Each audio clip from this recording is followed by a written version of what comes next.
So this is the third installment of my bread and butter series for 5A. In this tutorial we're going to go over dice passing, which is the third most important bread and butter for 5A. Now, dice passing is the technical aspect of a very flashy style of 5A. So it is going to be very slow and very intricate comparatively to the rest of the tricks.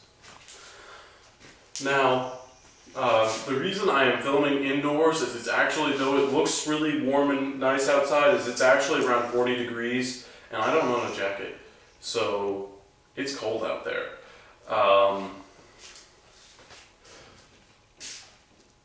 So yeah, I'm filming indoors for that reason. And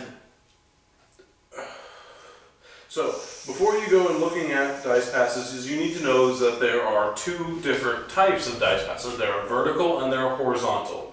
A vertical dice pass is something more like this, where you pass it up and down, and it's going to follow along the same plane of the yo-yo. Whereas a horizontal is more like this, oops, where you pass around like that, and you screw up your yo-yo terribly. Yeah, you have the idea. Okay.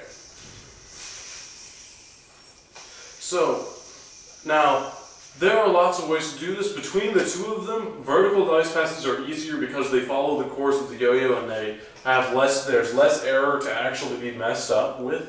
There's less chance to be messed up when doing it. So, alright. So now, a vertical dice pass is done by slowly moving. Well, it can go up or coming from the top or coming from the bottom. And what you're going to do is you're going to first loop your index finger through like this so the string is on top of it and the dice is over here. Alright? So what that does is that allows you to control it, so as you slide down you can actually control it or pull it to give an extra burst of speed in order to make it around the yo-yo. So now, vertical dice passes are very closely related with stalls, which will be the next installment of the bread and butter tutorial series. So what's going to happen with, or what you can do with vertical dice passes, is you can easily get in and out of a stall mount. And if you do not know what a stall mount is when it's sitting from a trapeze and you have an extra loop around there where the dice is hanging down and your hands are resting through the loop like so.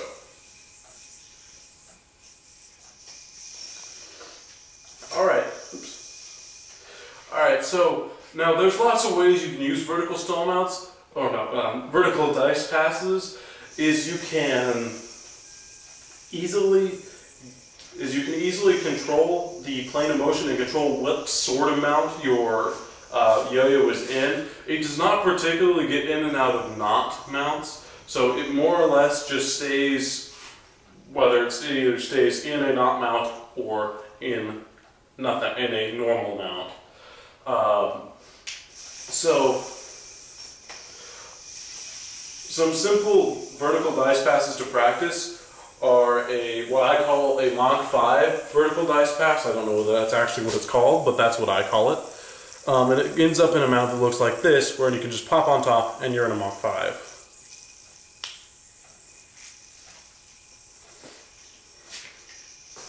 Alright, so how you do this is you get it ready as if you would before, where you put your index finger underneath, and you're going to slide down, and right as it gets close to you, you're going to pull it so that it gets a burst of speed and lands over your index finger like so.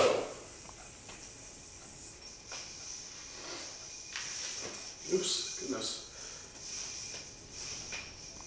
Now how did that happen?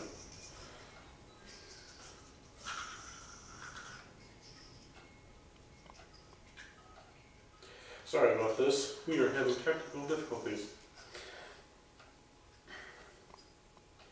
Alright, so what you can do with this is Jake Bullock made a trick using this particular sort of vertical dice pass where he goes here, he pops off and rolls it. Oh, actually, I don't know the trick anymore, so I'm not going to teach it.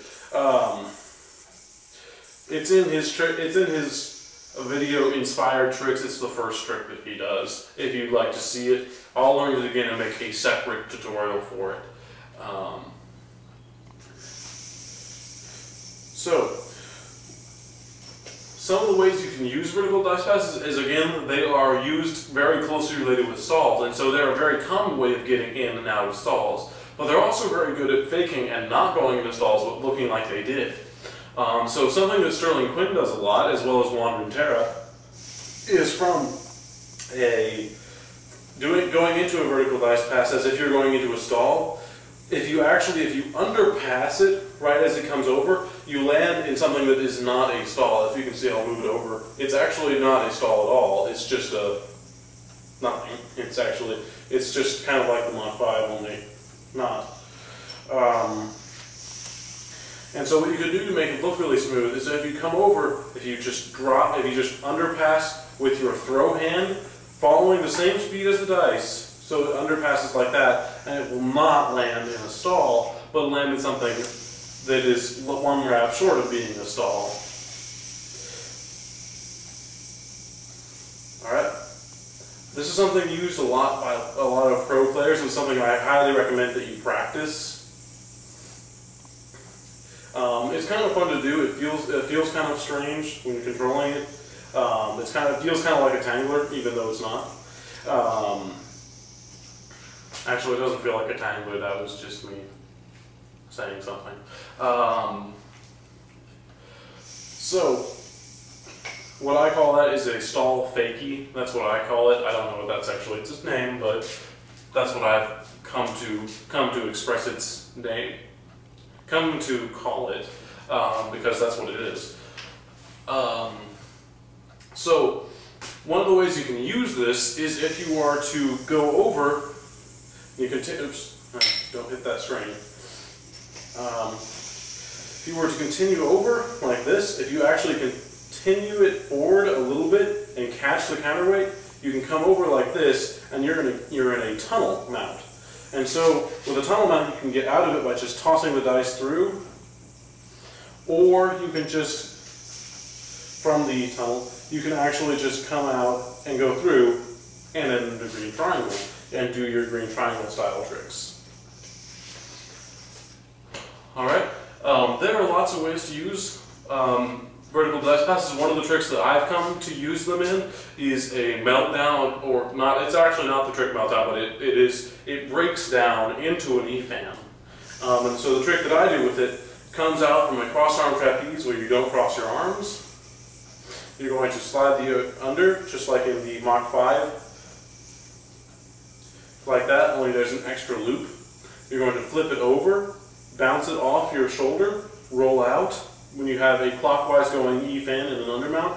And if you actually continue that, right as it starts at the 6 o'clock, you can roll over and it crosses your arms like this, and then come back at any point, and it will come out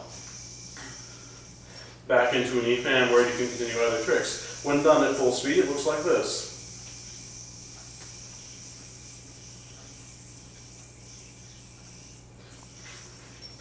Now that's the trick I came out with vertical dice passes.